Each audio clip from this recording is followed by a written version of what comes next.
بسم اللہ الرحمن الرحیم کہ اصل میں ساری یہ خرابیاں جو پیدا ہوتی ہیں، چاہے وہ غیبت ہو، چاہے وہ بد نظری ہو، چاہے وہ حب جاہ ہو، عجب ہو، خود پسندی ہو، یہ سارے کے سارے شاخسانے ہیں اللہ تعالیٰ کے ساتھ تعلق مضبوط نہ ہونے کے۔ اللہ تبارک و تعالیٰ کے ساتھ تعلق مضبوط ہو، اللہ تبارک و تعالیٰ کا دھیان رہے، تو پھر یہ چیزیں قریب بھی نہیں پھٹکتی۔ دل میں اللہ تبارک و تعالیٰ کے ساتھ رشتہ جڑا ہوا ہو، اللہ تبارک و تعالیٰ کی نعمتوں کا دھیان ہو، اس نعمتوں کا شکر ادا کرنے کی توفیق ہو رہی ہو، اللہ تبارک و تعالیٰ نے جو کچھ اس کائنات کے اندر پیدا فرمایا ہے اس میں اس کو سوچنے کی،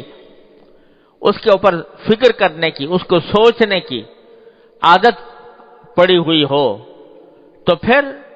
یہ باتیں جو ہے یہ ہوا کی طرح اڑ جاتی ہیں، یہ انسان کے اوپر اثر انداز نہیں ہوتی۔ جبکہ خیالات کی، انسان کے جو خیالات کی رو ہے، پچھلی مرتبہ میں عرض کر رہا تھا کہ خیالات کی رو کو رخ بدلو۔ ہر وقت دل و دماغ کے اوپر جو خیالات مسلط ہیں وہ سب لذت حاصل کرنے کے ہیں، راحت حاصل کرنے کے ہیں، دنیا کے منافع حاصل کرنے کے ہیں۔ ان سے اپنے خیال کو اس طرف سے ہٹا کر اللہ تبارک و تعالیٰ کی طرف، اللہ تعالیٰ کے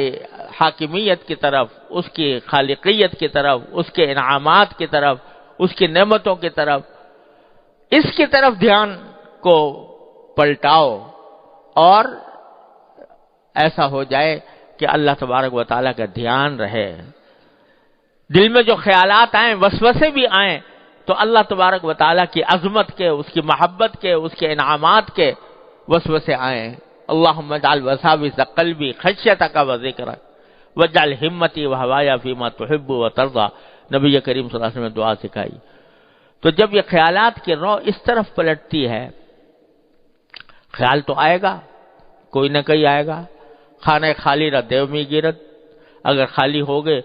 اللہ تعالیٰ کے ذکر سے خالی ہو گئے، اللہ تعالیٰ کے یاد سے خالی ہو گئے، تو پھر شیطانی خیالات آئیں گے،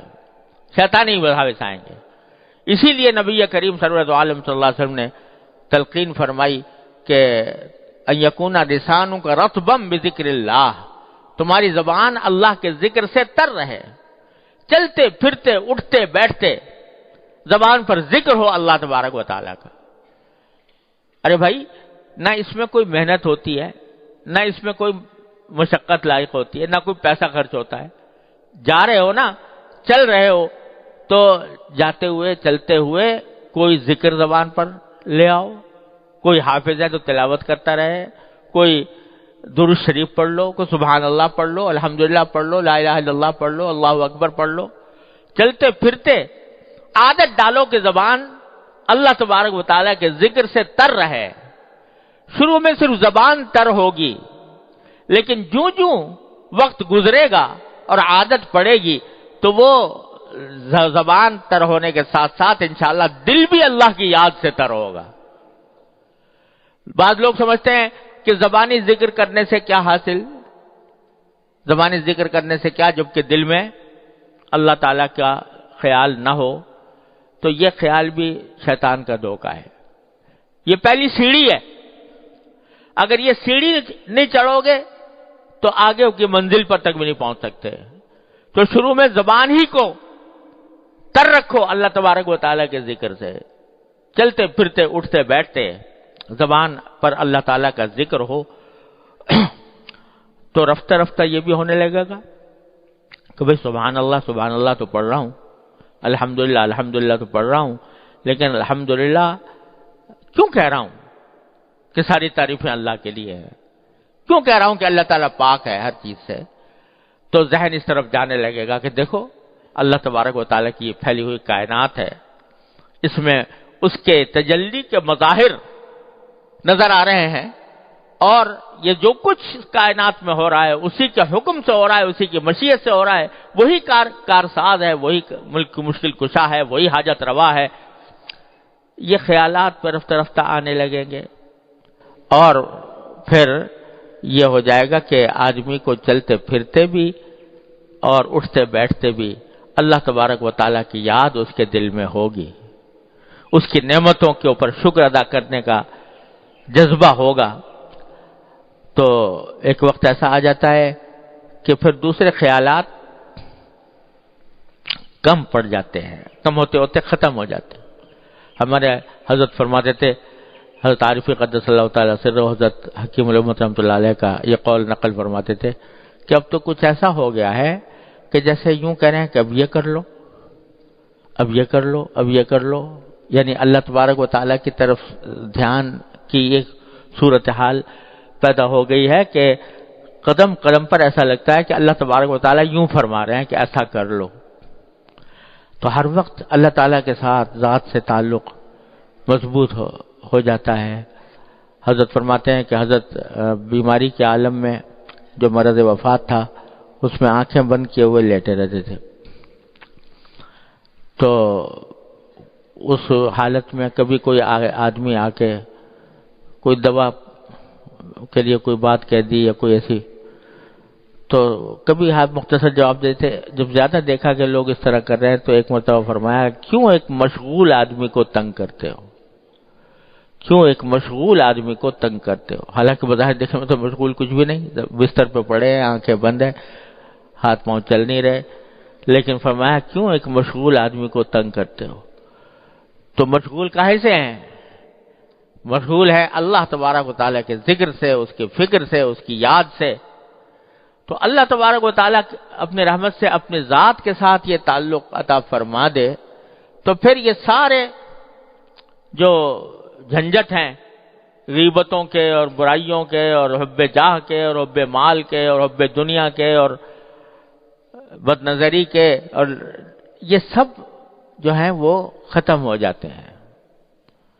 جیسے کل حضرت مجدود صاحب فرماتے ہیں کہ جب مہر نمایاں ہوا سب چھپ گئے تارے، جب مہر نمایاں ہوا سب چھپ گئے تارے، تو مجھ کو بھری بزم میں تنہا نظر آیا۔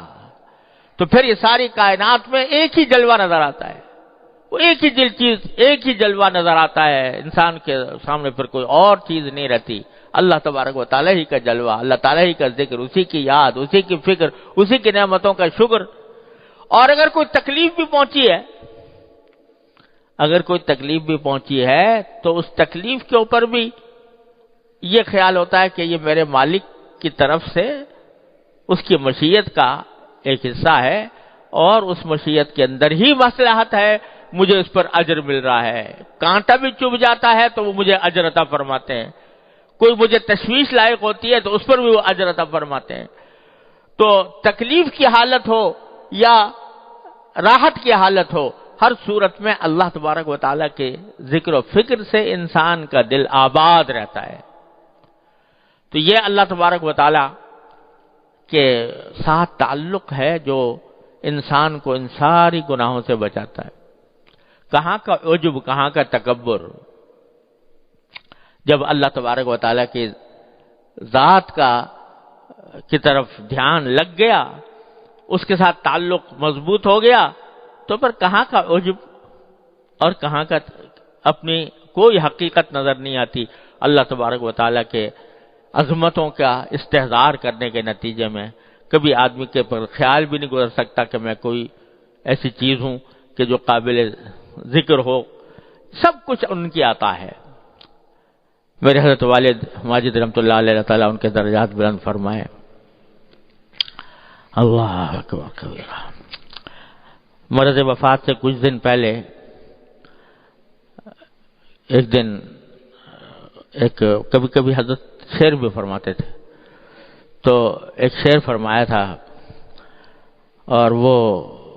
اس کی حالت کی تصویر کیا ہے، اللہ تبارک و تعالیٰ وہ ہم سب کے لیے اپنا حال بنا دے اپنی رحمت سے۔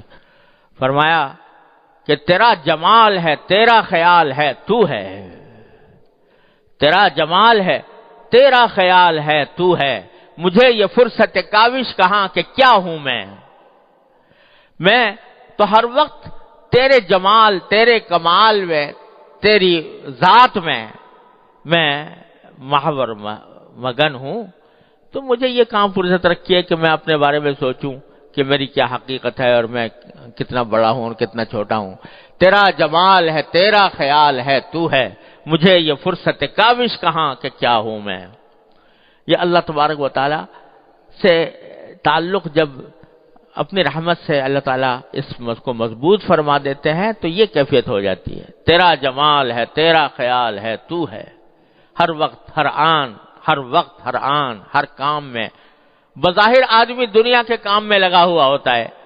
لیکن اس کا دل مشغول ہے اللہ تبارک و تعالیٰ کے ساتھ. اور بظاہر وہ دیکھنے میں وہ کام کر رہا ہے جس کا دین سے کوئی تعلق نہیں، لیکن حقیقت میں اندر اس کا باطن، اس کا خیال،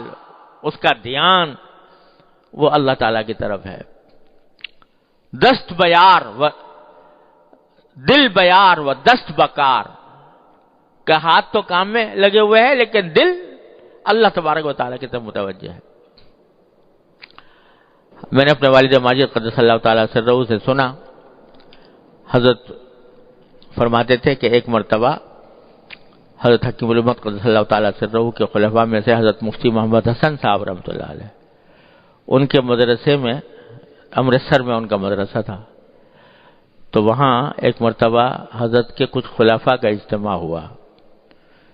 جس میں خود حضرت مفتی محمد حسن صاحب رحمۃ اللہ علیہ بھی تھے، میرے والد ماجد رحمۃ اللہ علیہ بھی تھے، اور حضرت مجذوب صاحب جو حضرت کے بڑے عاشق زار قسم کے خلیفہ تھے، اور تخلص بھی مجذوب تھا اور کچھ ادائیں بھی مجذوبانہ تھیں. تو ان کا اجتماع تھا. حضرت مفتی محمد حسن صاحب رحمۃ اللہ علیہ نے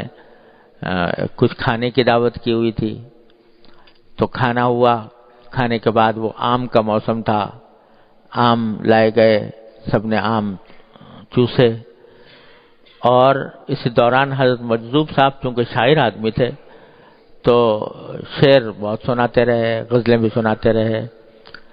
کچھ ہنسی مذاق بھی ہوتا رہا. آخر کار جب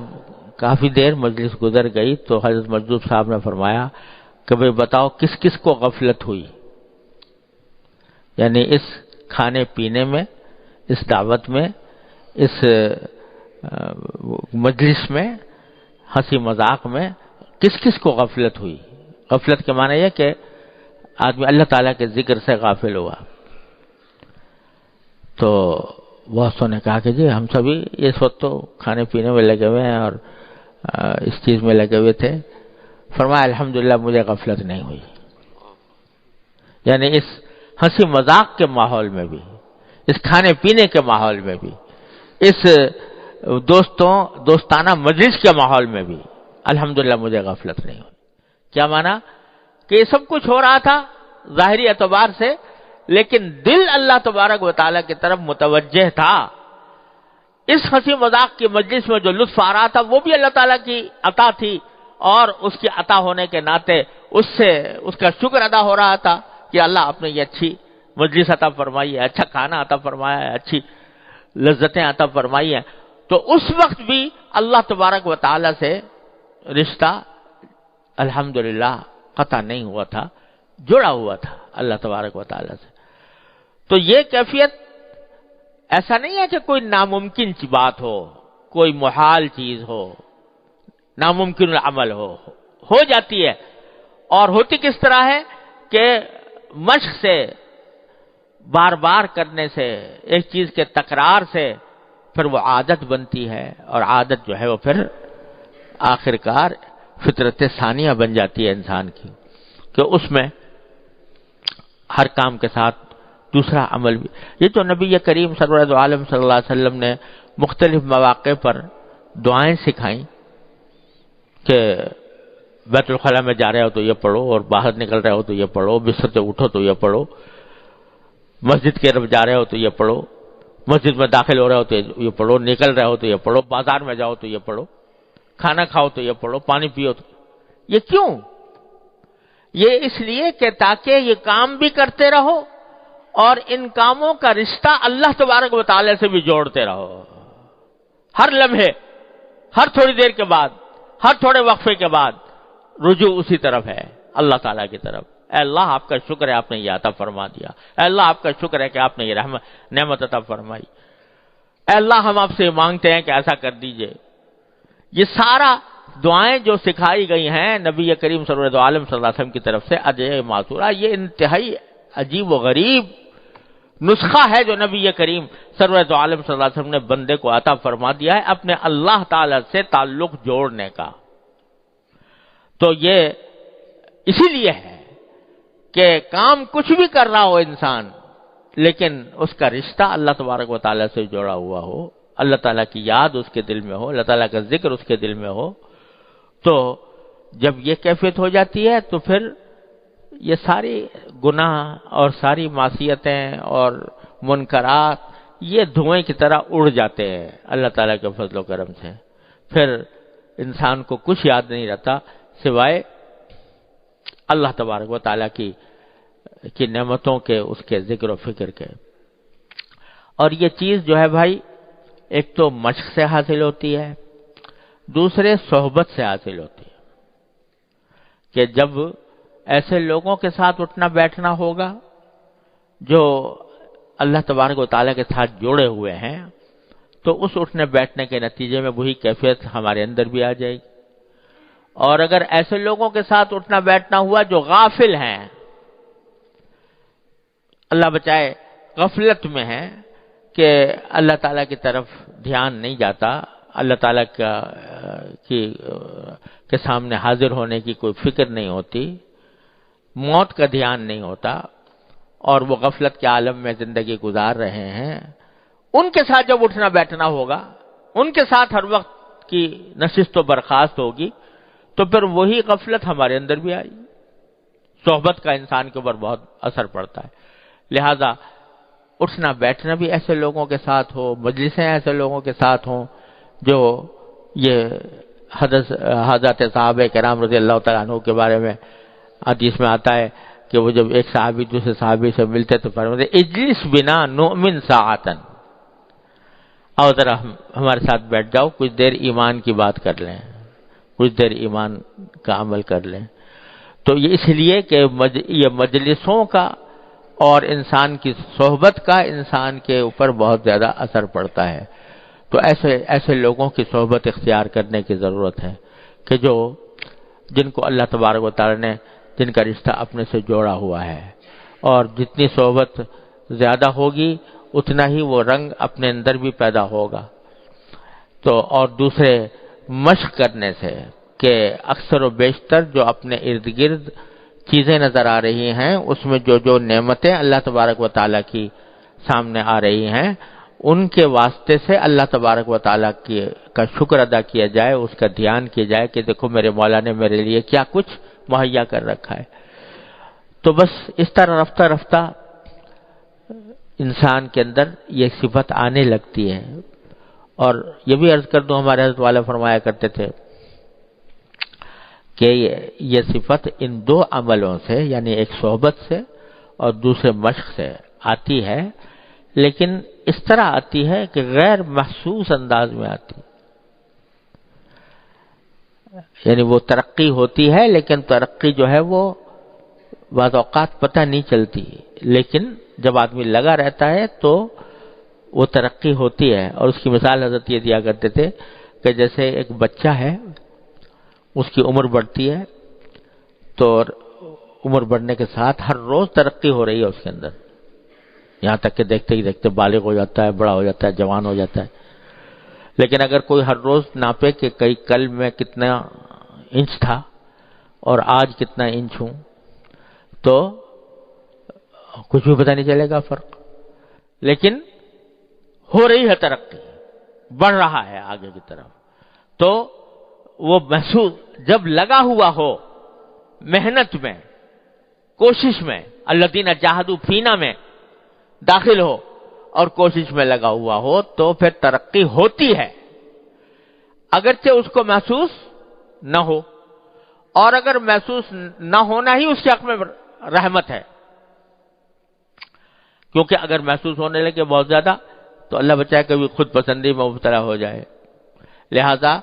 وہ محسوس نہیں ہوتا۔ لیکن ہوتا ہے، ترقی ہوتی ہے، جیسے کہ ایک بچہ ترقی کر کر کے جوان ہو جاتا ہے، اسی طرح یہ بھی ہوتا ہے، بشرطے کہ راستہ سیدھا ہو، راستہ سیدھا ہو اور اس راستے کے اوپر انسان اپنی کوشش نہ چھوڑے تو اللہ تبارک و تعالیٰ فضل و کرم فرماتے ہیں، ترقی ہوتی ہے۔ اور اس وجہ سے جب آدمی سیدھے راستے پر چل رہا ہو، قدم بڑھا رہا ہو، یا کم از کم قدم بڑھانے کا پورا ارادہ کیے ہوئے ہو، تو مایوسی کا کوئی وجہ نہیں ہے، مایوسی کی کوئی وجہ نہیں ہے۔ برصراط مستقیم ہے اے دل کسے گمراہ نے، جب صراط مستقیم پر آ گئے، چلنا فی الجملہ شروع کر دیا، تو اب اس صراط مستقیم پر کوئی شخص گمراہ نہیں ہوتا، مایوسی کچھ نہیں، رفتہ رفتہ اللہ تبارک و تعالی انشاءاللہ منزل تک پہنچا دیں گے۔ اللہ تعالیٰ کی رحمت سے یہ امید رکھنی چاہیے۔ اللہ تعالیٰ ہم سب کو اس کی توفیق عطا فرمائے۔